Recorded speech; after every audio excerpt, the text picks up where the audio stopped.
Shalom Jemaat Tuhan, senang sekali kita dapat kembali dalam ibadah online GBI Muara Karang pada hari ini.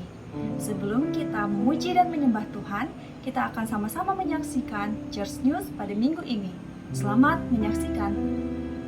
Komsel keluarga diadakan setiap hari Selasa jam 8 malam. Komsel keluarga diadakan via Zoom.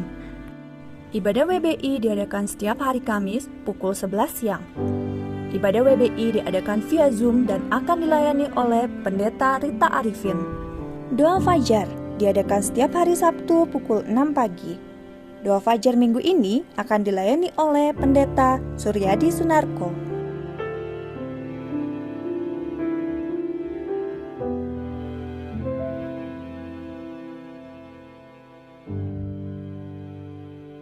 Ibadah raya online minggu depan akan dilayani oleh Pastor JJ Simko Putra.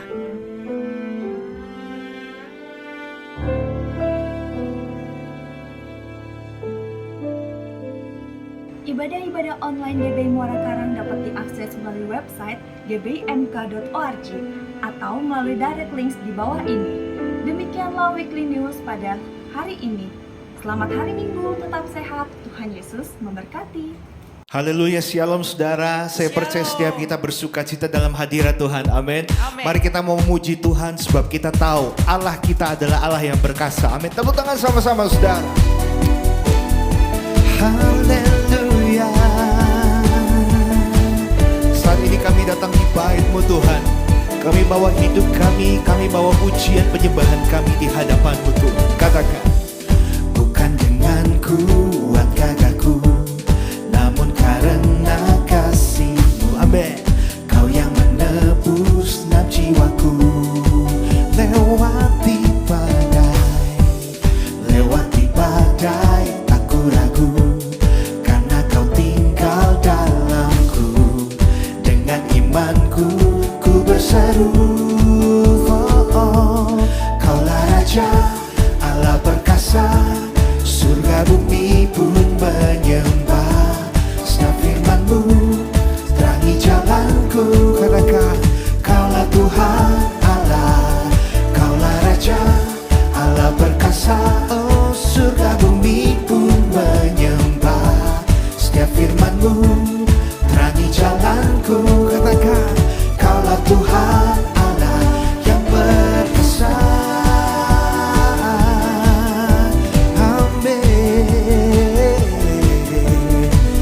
Kami yang hebat, Kau Allah kami yang perkasa. Katakan kembali pujian ini dari awal saudara. Bukan dengan kuatku, bukan dengan kuat gagahku, oh namun karena kasih-Mu. Kau yang menebus naf jiwaku, lewati badai, tak ku ragu, karena Kau tinggal dalamku. Dengan imanku ku berseru, Kaulah Raja, Allah perkasa, surga bumi pun menyembah. Setiap firman-Mu terangi jalanku. Kaulah Tuhan, Kaulah Raja, Allah perkasa, surga bumi pun menyembah. Setiap firman-Mu terangi jalanku, amin. Kaulah Tuhan Allah yang perkasa. Oh kami muliakan nama-Mu Tuhan, kami memuji Engkau Allah kami yang perkasa. Yesus Kaulah Tuhan Allah kami yang hebat. Katakan sama-sama saudara. Yesus Kaulah Tuhan Allah perkasa. Yesus Tuhan, Yesus Kaulah Tuhan, amin. Allah perkasa. Yesus Kaulah Tuhan Allah perkasa. Yesus Kaulah Tuhan. Tepuk tangan di atas kepalamu saudara, katakan sama-sama. Kaulah Raja, Allah perkasa, amin. Surga bumi pun menyembah. Setiap firman-Mu terangi jalanku Tuhan, amin. Oh Kaulah Tuhan, Kaulah Raja, Allah perkasa, surga bumi pun menyembah. setiap firman-Mu, amin, terangi jalanku. Kaulah Tuhan Allah, oh Kaulah Raja, Allah perkasa, surga bumi pun menyembah. Setiap firman-Mu terangi jalanku. Kaulah Tuhan, Kaulah Raja, Allah perkasa, surga bumi pun menyembah. Setiap firman-Mu, amin, terangi jalanku. Kaulah Tuhan Allah yang perkasa. Yesus, Kaulah Tuhan, katakan Allah perkasa. Kau Yesus, Yesus, Kaulah Tuhan Allah perkasa. Oh Yesus, Yesus, Yesus, Kaulah Tuhan, amin, Allah perkasa. Yesus, Yesus, Kaulah Tuhan Allah perkasa. Sorak-sorai buat Tuhan kita yang luar biasa. Haleluya.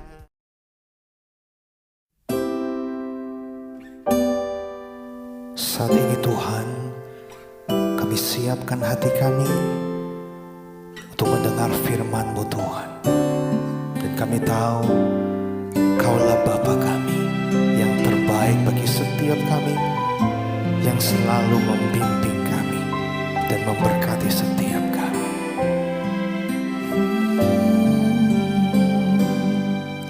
Bapa, Engkau baik. Bapa, Engkau setia, tak pernah tinggalkan perbuatan tangan-Mu. Bapa, ku sembahkan.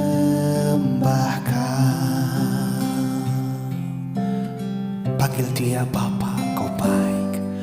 Bapa, Engkau baik. Amin. Bapa, Engkau setia,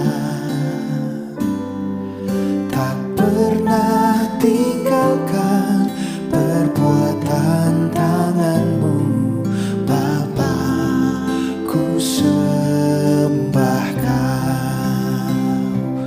Mulutku memuji-Mu, hatiku menyembah-Mu, biar semua perbuatanku muliakan nama-Mu, menyaksikan karya-Mu, menceritakan kasih-Mu. Kaulah Tuhan Rajaku, berkuasa atasku.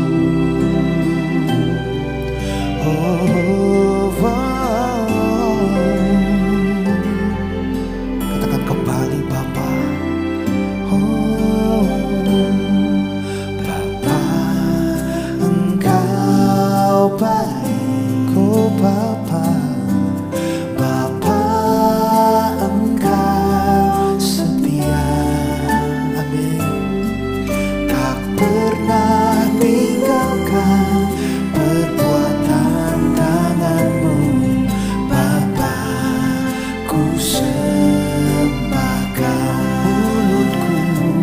Mulutku memuji-Mu, hatiku menyembah-Mu, biar semua perbuatanku muliakan nama-Mu, menyaksikan karya-Mu, menceritakan kasih-Mu. Kaulah Tuhan Rajaku, berkuasa atasku. Saudara, kita percaya kita punya Bapa yang luar biasa, amin. Dan biarlah lagu ini menjadi doa kita kepada Tuhan, bahwa mulut kita menggunakan untuk memuji Tuhan, menyembah Tuhan selama kita hidup. Oh, thank you Lord Jesus, thank you Abba Father.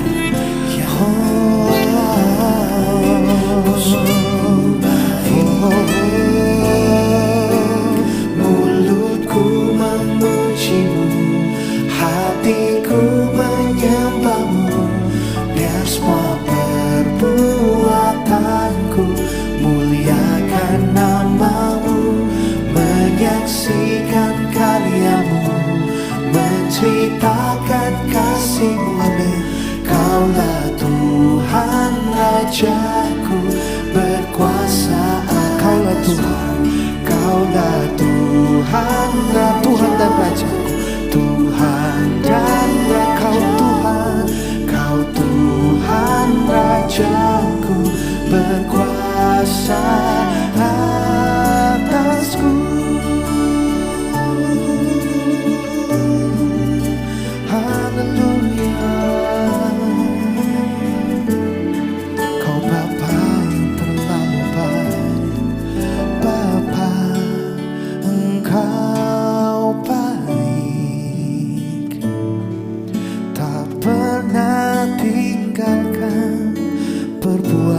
Shalom, jemaat yang dikasihi Tuhan Yesus. Sebelum kami mulai, mari kita berdoa terlebih dahulu. Bapak, terima kasih Bapak untuk kesempatan yang Kau berikan kepada kami untuk menceritakan kemana kami hidup setelah kami dipanggil Tuhan. Apakah roh kami masuk ke surga atau ke neraka? Bapak, biarlah kami boleh mengerti firman ini dan kami boleh siap sedia untuk menghadapi ini semua, Bapak. Karena kami tahu ini adalah pilihan-Mu, pilihan kami juga. Terima kasih Bapak. Biar kami memiliki telinga seorang murid, mulut seorang murid yang boleh mengerti firman-Mu. Terima kasih Bapak. Dalam nama Yesus kami sudah berdoa dan mengucap syukur. Amin. Saudara-saudara yang dikasihi Tuhan Yesus, memang betul sejak awal Juli saya menghilang sebentar karena saya menderita COVID-19. Puji Tuhan, Tuhan yang melindungi hamba-Mu, sehingga hamba-Mu setelah 3 minggu swab test PCR 2 kali negatif. Oleh sebab itu, Tuhan mengizinkan saya terus menggembalakan CK7. Hari ini, tema apa yang kami harus bawa? Kita semua orang Kristen, kita mempunyai satu target, yaitu bahwa roh kita kelak bila dipanggil Tuhan masuk ke surga yang mulia. Itu tujuan kita, kenapa kita jadi orang Kristen. Izinkan saya terlebih dahulu menayangkan slide pertama. Slide pertama mengisahkan bahwa Yesus lahir. Anda semua sudah tahu di kandang yang fana dia lahir. Setelah usia 30 tahun, sisa waktu yang ada, beliau melakukan pelayanan. Selama 3,5 tahun diperkirakan. Pada tahun ke-33,5, maka beliau wafat, beliau disalibkan. Itu yang disebut dengan Jumat Agung. Setelah beliau wafat, Yesus meninggal dunia. 3 hari kemudian, Yesus bangkit kembali. Dan selama 40 hari, dia menampakkan diri kepada murid-murid dan orang-orang percaya bahwa Yesus yang kita sembah adalah Yesus Tuhan yang hidup kembali. Nah, saudara yang dikasihi Tuhan Yesus, sebelum terangkat ke surga, Yesus mengatakan kepada murid-muridnya, kalian diam di upper room. Kalian 10 hari lagi akan merasakan sesuatu yang dahsyat di hidup kalian. Setelah itu terangkatlah Yesus ke surga. Dan betul 10 hari kemudian, pencurahan Roh Kudus yang pertama terjadi, atau kita sebut Pentakosta yang pertama terjadi. Apa dampaknya? Pencurahan Roh Kudus itu ada kuasa Tuhan turun untuk kalian menjadi saksi Yesus. Pada waktu itu penduduk Romawi di Asia Kecil, mereka memberitakan Injil. Dan luar biasa 70% penduduk kerajaan Romawi di Asia Kecil bertobat dan menerima Yesus sebagai juru selamatnya. 70% penduduk Romawi di Asia Kecil menjadi Kristen. Setelah itu 1906 di Amerika Serikat, di Los Angeles, di Azusa Street, terjadi pencurahan Roh Kudus yang kedua, yang diawali oleh William Seymour. Dan dampaknya 21% penduduk dunia menjadi Kristen. Dan Pentakosta ketiga, pencurahan Roh Kudus secara dahsyat sekarang sedang terjadi. Dan puncaknya kedatangan Tuhan Yesus untuk kedua kalinya. Diduga ada 1 miliar jiwa yang akan menerima Tuhan Yesus. Supaya Anda mengetahui, penduduk dunia saat ini berjumlah 7,9 miliar. Nah, saudara yang dikasihi Tuhan Yesus, kita saat ini sedang menunggu kedatangannya untuk kedua kali. Pada saat dia datang, Alkitab mengatakan, sangkakala berbunyi, terjadilah pengangkatan atau yang disebut dengan rapture. Saudara yang terangkat, saudara yang akan ke surga, saudara 7 tahun bersama Yesus memerintah.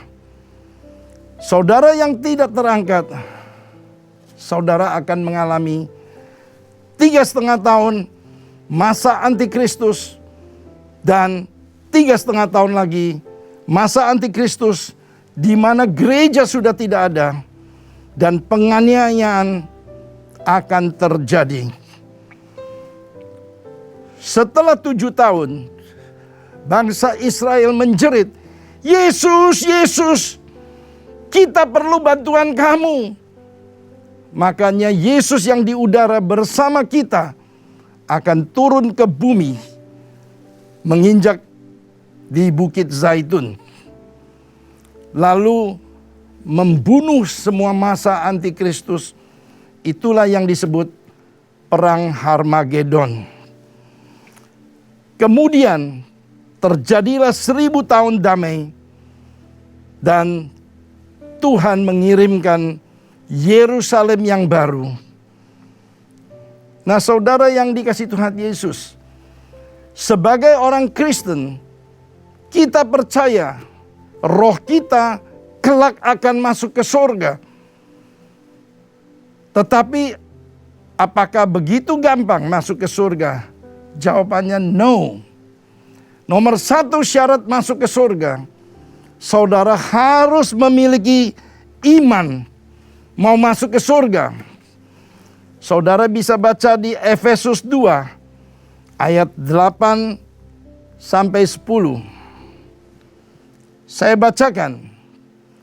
Sebab kasih karunia kamu diselamatkan oleh iman.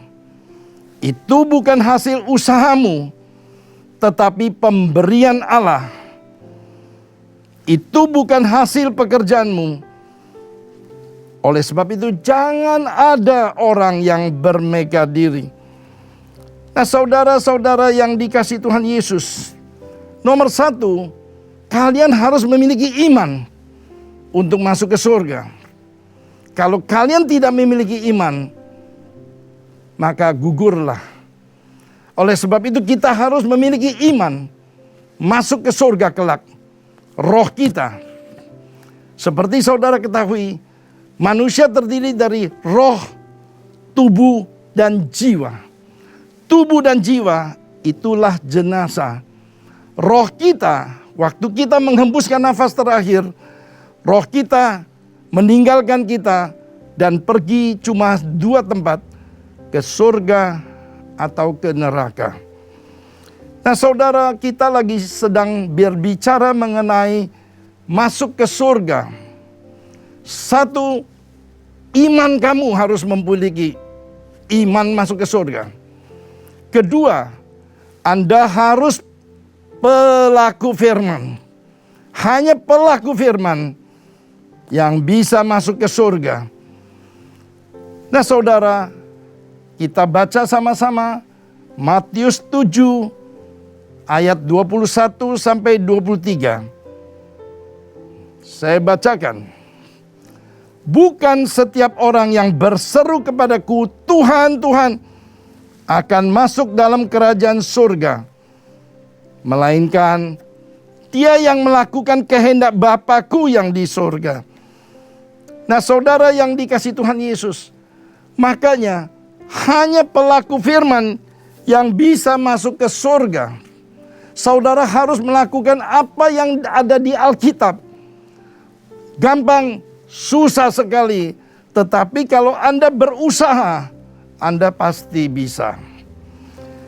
Terutama pengurapan Anda butuhkan supaya Anda mampu melakukan semua yang ada di Alkitab. Ayat 22. Pada hari terakhir, banyak orang yang akan berseru kepadaku, Tuhan, Tuhan, bukankah kami bernubuat demi namamu dan mengusir setan demi namamu dan mengadakan banyak mujizat demi namamu juga? Saudara yang dikasih Tuhan Yesus, kalau saudara lihat ayat 22 ini tidak lain adalah pengerja, orang yang berkecimpung di dalam gereja.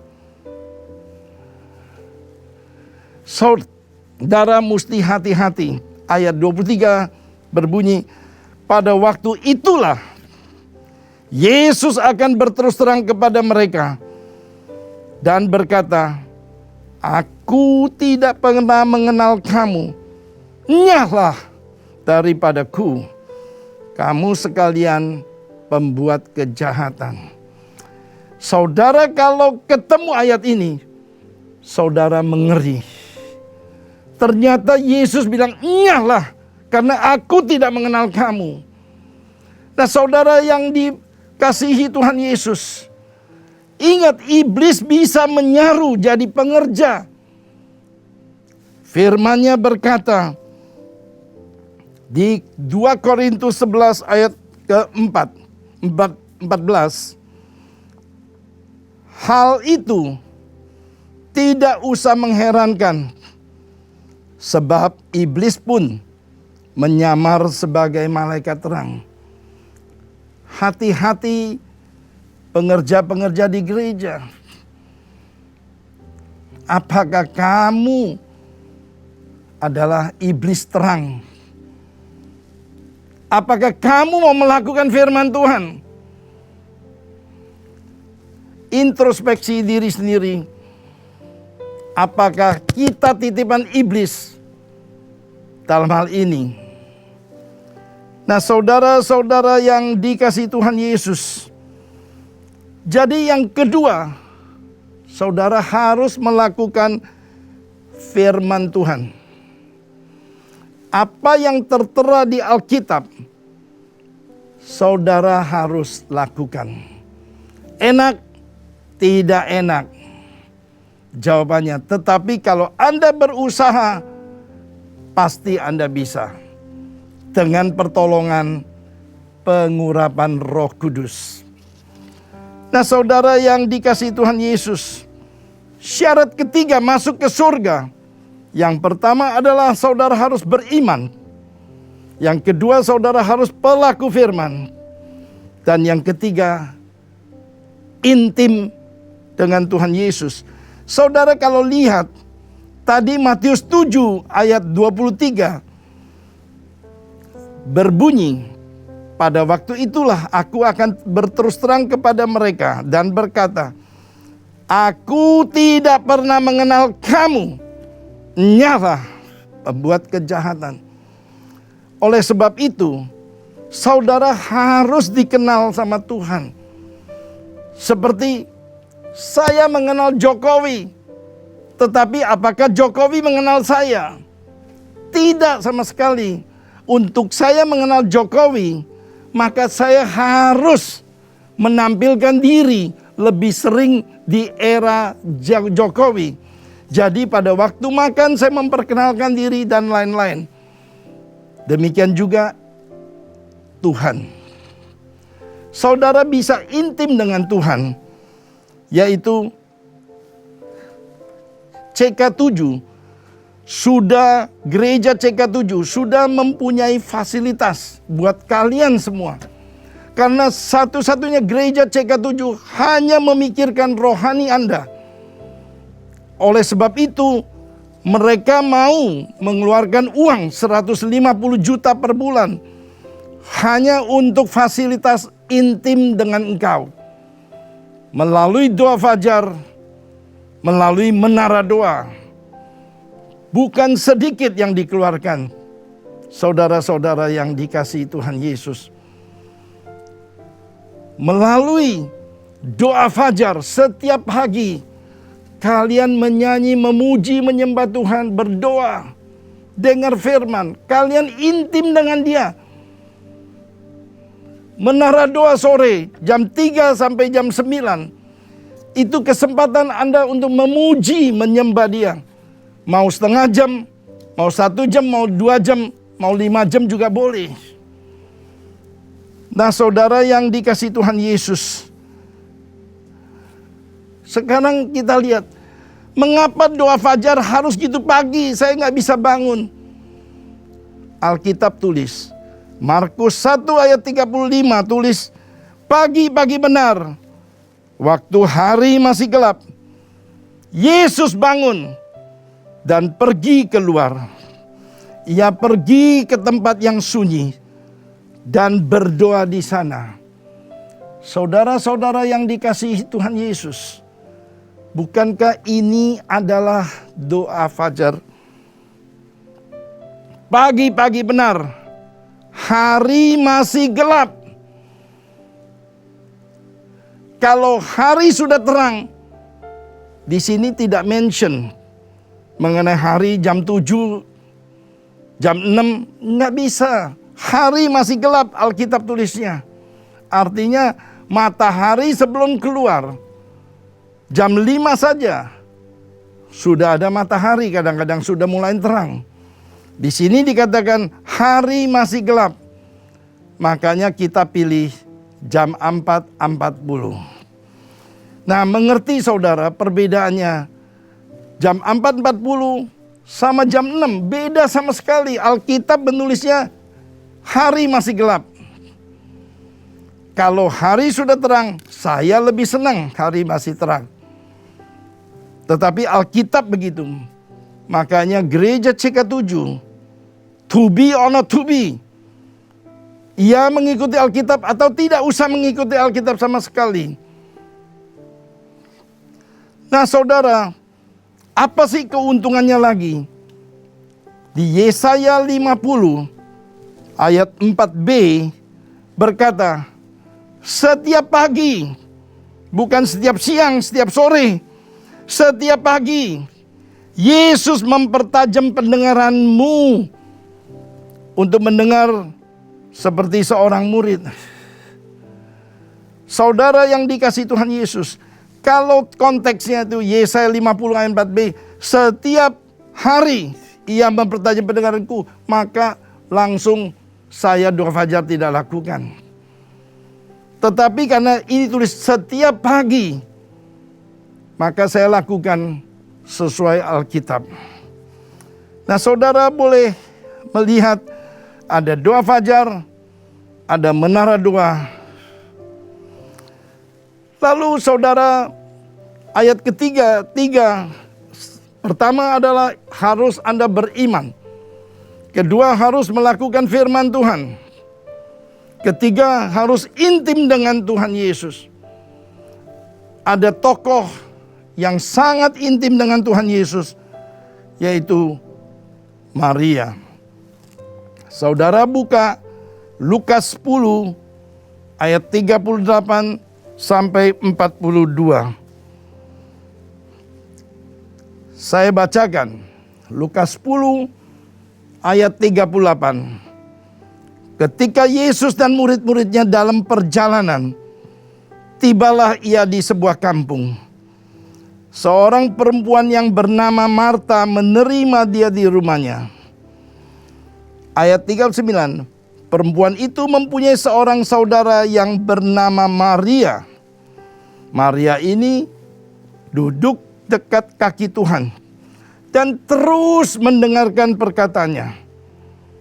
Sedang Marta sibuk sekali melayani. Ia mendekati Yesus dan berkata, Tuhan, tidakkah engkau peduli bahwa saudaraku si Marta itu membiarkan aku melayani sendiri? Suruhlah dia membantu aku. Suruhlah Maria membantu aku. Ayat 41, tetapi Tuhan menjawabnya, Marta, Marta, engkau khawatir dan menyusahkan diri dengan banyak perkara. Bukannya Yesus membela si Marta, tetapi Yesus mengatakan, Marta, Marta, engkau hanya menyibukkan diri. Engkau banyak khawatirnya.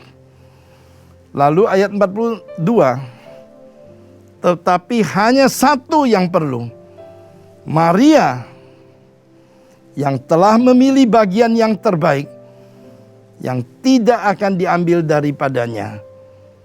Artinya, Yesus menginginkan para pelayan Tuhan menghabiskan waktu juga intim dengan Tuhan. Saudara, kalau intim dengan Tuhan, saudara tahu apa yang Tuhan mau lakukan. Saudara lama-lama tahu. Nah, saudara yang dikasih Tuhan Yesus, di Yohanes 12 ayat 1 dan 3-8. Saya bacakan. 6 hari sebelum Paskah, Yesus datang ke Betania, tempat tinggal Lazarus yang dibangkitkan Yesus dari antara orang mati. Maka Maria mengambil setengah kati minyak narwastu murni yang mahal harganya, 300 dinar. 300 dinar sangat mahal. 1 dinar upah 1 bulan bekerja.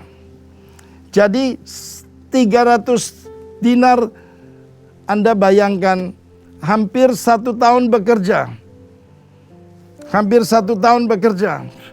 Kurang lebih kalau 1 tahun bekerja, upah minimum regional sudah 4 juta lebih. Artinya lebih dari 50 juta. Minyak narwastu harganya 50 juta, bayangkan. Sangat-sangat mahal. Ngapain Maria dengan minyak itu? Dia menyeka dengan rambutnya dan bau minyak semerbak di seluruh rumah itu. Kenapa Maria lakukan itu? Karena Maria tahu, karena kedekatannya, keintimannya dengan Tuhan, dia tahu 6 hari lagi Yesusku akan dikubur. Yesusku akan mati. Apa yang aku harus berikan yang terbaik buat Yesus? Itu pentingnya. Kalau Anda intim dengan Tuhan, Anda tahu apa yang akan terjadi kelak. Itu semua karena Roh Kudus yang bekerja. Nah, saudara, Yudas Iskariot muridnya, ayat 4. Tetapi Yudas Iskariot, seorang dari murid-murid Yesus yang segera menyerahkan dia, berkata, mengapa minyak narwastu itu tidak dijual 300 dinar dan uangnya diberikan kepada orang-orang miskin? Hal itu dikatakan bukan ia memperhatikan nasib orang-orang miskin, melainkan karena ia adalah seorang pencuri. Ia sering mengambil uang yang disimpan dalam kas yang dipegangnya. Maka kata Yesus, biarkanlah Maria melakukan hal ini, mengingat beliau Maria mengetahui hari penguburanku, hari kematianku. Karena orang-orang miskin selalu ada pada kamu, tapi aku tidak akan ada. Oleh sebab itu, Yesus memuji Maria, giving her best for the Lord. Bagaimana dengan kita? Apakah kita memberikan yang terbaik untuk Tuhan? Saudara introspeksi diri saudara. Sudahkah saudara beri terbaik? Karena Dia menyelamatkan Anda dari kematian. Introspeksi diri kita. Sudahkah seperti Maria memberi yang terbaik untuk Tuhan? Nah, saudara-saudara yang dikasihi Tuhan Yesus, selainnya Maria dan Marta, Maria khususnya yang intim dengan Tuhan, ada lagi figur yang intim dengan Tuhan, yaitu Yosua dan Kaleb. Suatu hari di tempat perkemahan, ada tempat yang setiap saat hadirat Tuhan ada. Musa baru keluar dari situ. Musa melihat, yaitu di Keluaran 33 ayat 11. Musa keluar dari situ, melihat Yosua sama Kaleb ada di situ. Ada di menara doa. Ngapain? Untuk intim dengan Tuhan. Hari ini dengar baik-baik. Saudara harus memiliki iman. Saudara harus memiliki juga melakukan firman yang ada di Alkitab. Dan saudara harus intim dengan Dia supaya Anda dikenal Dia. Tidak satu hari Dia mengatakan, "Nyahlah engkau, aku tidak pernah mengenal engkau." Dengar baik-baik. Saya pribadi juga malas untuk ke menara doa, untuk ke doa fajar, enakan tidur. Tapi demikianlah firman Tuhan. Saya mau menjadi pelaku firman. Makanya saya harus bayar harga mengikuti Yesus.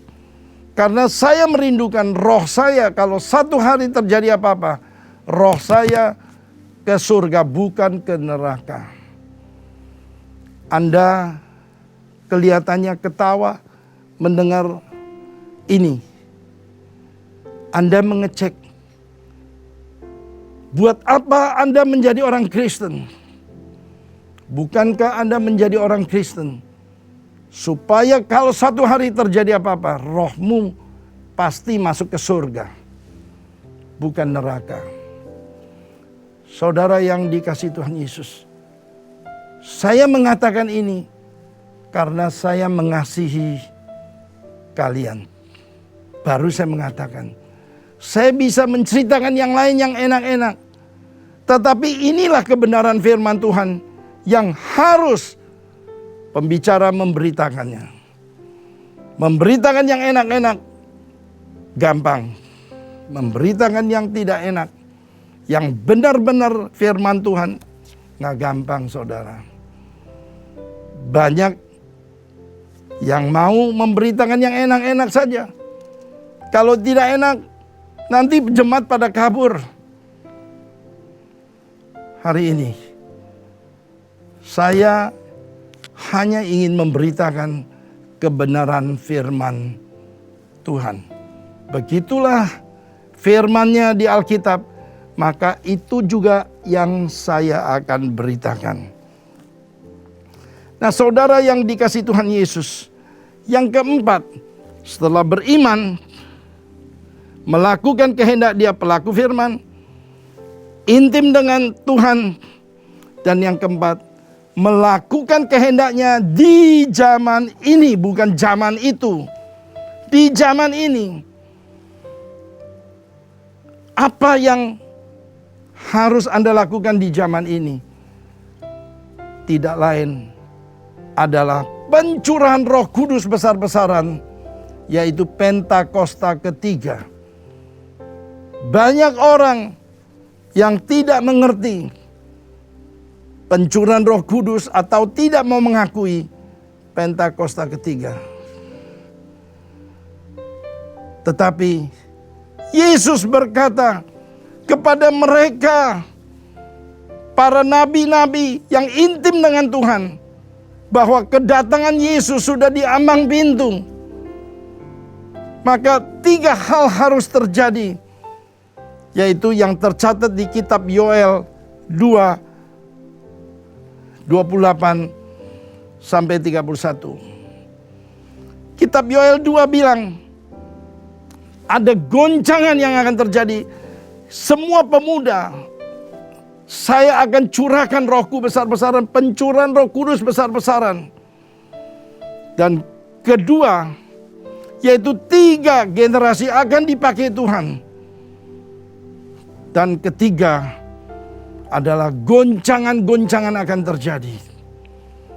Gembala sidang kami, Pak Niko, sudah memberitakan itu sejak tahun 2000. Mungkin lebih dari 10 tahun beliau memberitakan mengenai goncangan-goncangan. Kita anggapnya ombak gede atau apa. Ternyata goncangan yang dimaksudkan adalah penyakit sampar yang identik dengan COVID-19. Saudara-saudara yang dikasihi Tuhan Yesus, COVID-19 yang menggemparkan seluruh dunia, yang membuat seluruh dunia 30% mengalami depresi setelah kena COVID-19. Dan tujuannya apa? Tujuannya satu, yaitu 2 Yoel 32.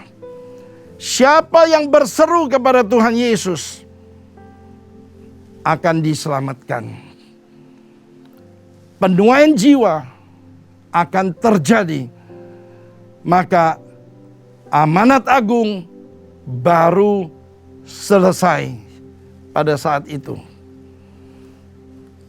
Nah, saudara-saudara yang dikasihi Tuhan Yesus, sekarang saudara mengerti, kalau saudara mau roh saudara ke surga, saudara harus berbuat 4. Saudara pertama memiliki iman. Kedua, saudara harus melakukan semua yang ada di Alkitab. Anda harus lakukan.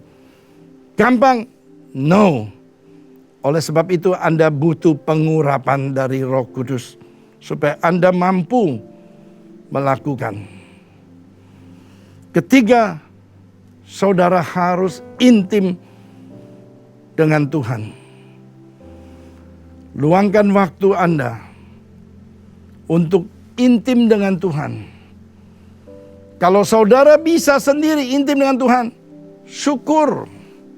Kalau saya jujur tidak bisa. Saya butuhkan menara doa supaya bisa intim dengan Tuhan. Memuji, menyembah, bahkan kadang-kadang menangis karena jamahan Tuhan. Nah, saudara-saudara yang dikasihi Tuhan Yesus, hari ini khotbah saya mungkin kedengarannya keras, tapi untuk kebaikan kita semua, supaya roh kita, kalau ada apa-apa, kalau kena COVID-19 dan meninggal dunia, roh kita sudah pasti masuk ke surga. Syaratnya yaitu keempat hal itu kita lakukan. Saudara harus beriman. Kedua, saudara pelaku firman. Ketiga, intim dengan Tuhan. Dan keempat, melakukan yaitu amanat agung, yaitu di akhir zaman ini. Nah, saudara yang dikasihi Tuhan Yesus, mudah-mudahan firman Tuhan ini berguna. Anda mendengarnya tidak menjadi takut, tetapi Anda mendengarnya dan Anda berkata, saya mau ke surga. Untuk itu saya menjadi orang Kristen. Terima kasih. Mari kita berdoa terlebih dahulu. Bapak, kami adalah jemaat-jemaat GBI Muara Karang. Biarlah Tuhan, kami boleh mengerti semua isi firman ini. Sehingga kami boleh memutuskan roh kami kelak masuk ke surga Bapak. Bukan neraka Bapak. Untuk itulah kami mau jadi orang Kristen. Urapi kami Bapak. Jamalah kami. Supaya kami bisa mengerti arti firman ini Tuhan. Terima kasih. Urapi gembala sidang di tempat ini, Bapak Pendeta Dr. Fajar. Urapi beliau, urapi istrinya Tuhan. Urapi jemaat-jemaat di GBI Muara Karang. Sehingga mereka boleh kelak memiliki roh yang masuk ke surga Bapak. Terima kasih Bapak. Terima kasih Roh Kudus. Terpuji senantiasa namamu. Haleluya. Amin. Shalom semuanya, saudara-saudara yang dikasihi Tuhan. Puji nama Tuhan, kalau pada hari ini Tuhan sudah melawat kita dengan begitu indahnya. Apalagi lewat firman Tuhan yang tadi telah disampaikan oleh hambanya Bapak Pendeta Dr. Yanto Simko Putra. Sungguh-sungguh sangat memberkati kepada kita semua. Firman Tuhan pada hari ini dengan judul Ready or not, siap atau tidak, Tuhan Yesus pasti datang kembali. Saudara, ada 4 perkara yang telah dikemukakan, yaitu apa saja yang bisa membuat kita menjadi orang-orang yang terpanggil dan bisa masuk ke dalam kerajaan surga. Ada 4 hal. Yang pertama, kita harus mempunyai iman kepada Tuhan. Dan hal yang kedua yang Tuhan mau dari kita adalah kita harus menjadi pelaku-pelaku firman Tuhan. Itulah yang pertama dan yang kedua. Sedangkan perkara yang ketiga yang Tuhan mau, kita harus mempunyai suatu hubungan yang intim dengan Tuhan. Dan yang poin keempat adalah kita harus melaksanakan kehendak Bapa di surga di dunia ini, yaitu menyelesaikan amanat agung. Inilah perkara-perkara yang diinginkan daripada kita semua. Saudara, terima kasih buat firman Tuhan yang sudah kita terima dari Pak Pendeta Dr. Yanto. Terima kasih buat pelayanannya dan boleh menjadi kekuatan buat kita semua di dalam menghadapi hari-hari mendatang yang sangat sulit ini. Saudaraku, kita akan terus berdoa buat bangsa dan negara kita. Mohon pertolongan dan mohon pimpinan daripada Tuhan. Haleluya. Bapa dalam surga, terima kasih Tuhan buat lawatanmu yang indah dan luar biasa pada hari ini. Terima kasih buat kebenaran firman-Mu yang telah disampaikan tadi oleh hamba-Mu Bapak Pendeta Dr. Yanto Simko Putra. Engkau berkati Dr. Yanto Tuhan, berkati kesehatan, berkati pelayanan, berkati juga keluarga dan juga gerejanya. Dimanapun Dr. Yanto ada, dia boleh menjadi saksi buat Engkau ya Tuhan. Terima kasih Bapak, terima kasih. Kami juga terus berdoa buat bangsa dan negara kami. Kami bersyukur Tuhan kalau pada saat-saat ini kasus-kasus pandemi di Indonesia mulai makin berkurang. Oh Tuhan, kami mohon pemulihan dan belas kasihan-Mu dari Engkau saja Tuhan yang dapat menolong kepada bangsa Indonesia. Terima kasih Bapak, kami percaya oleh pertolongan-Mu akhirnya kami boleh terbebas daripada pandemi ini ya Bapak. Engkau berikan hikmat terus kepada para pemimpin-pemimpin bangsa kami, Pak Jokowi dan juga para menteri semua, Engkau berikan hikmat kepada mereka semuanya ya Bapak. Terima kasih Tuhan, kami percaya mereka akan memimpin negara ini dengan lebih baik dan juga terjadi pemulihan dengan pertolongan dari Engkau saja. Terima kasih Tuhan Yesus, haleluya. Di dalam nama Yesus kami sudah berdoa dan kami selalu mengucap syukur kepadamu.